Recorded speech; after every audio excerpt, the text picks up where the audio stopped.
Hello friends, पीछे एक video में हमने आपको कहा कि हिंदी जो हमारी मातृभाषा है, यदि वो भी काम चलाऊ हम सरस ढंग से बोल नहीं पाते, बेहिचक धारा प्रवाह बोल नहीं पाते, तो फिर हमारे शिक्षा का कोई अर्थ रह नहीं जाता जब हम अपनी मातृभाषा तक को सही ढंग से नहीं बोल पाते। और ये प्रॉब्लम है बच्चों में, क्योंकि शिक्षा ग्रहण करने वाले जो बच्चे हैं, इनका एक ही ध्येय है और वो है सर्टिफिकेट हासिल करना और फिर ग्रेजुएशन की पढ़ाई करके डिग्री हासिल करनी।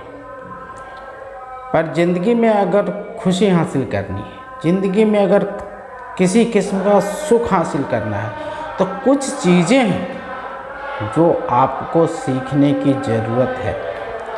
ये आपके सीखने के बाद अंदर से जो भाव आपका प्रकट होता है, वो भाव में एक ख़ास किस्म का वेट हुआ करता है, ख़ास किस्म की समझदारी हुआ करती है।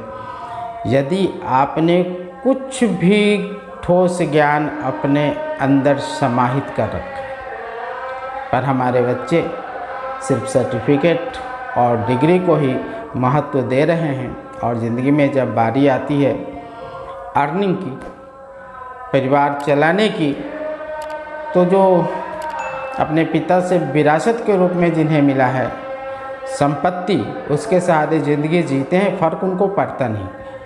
फ़र्क उनको पड़ता है जिनके पिता मजदूरी करते रहे हों या प्राइवेट जॉब करते रहे हों या किसान हों, पर इनको बिल्कुल ही मार्गदर्शन सही नहीं मिलता जिससे शिक्षा का अर्थ भी समझ।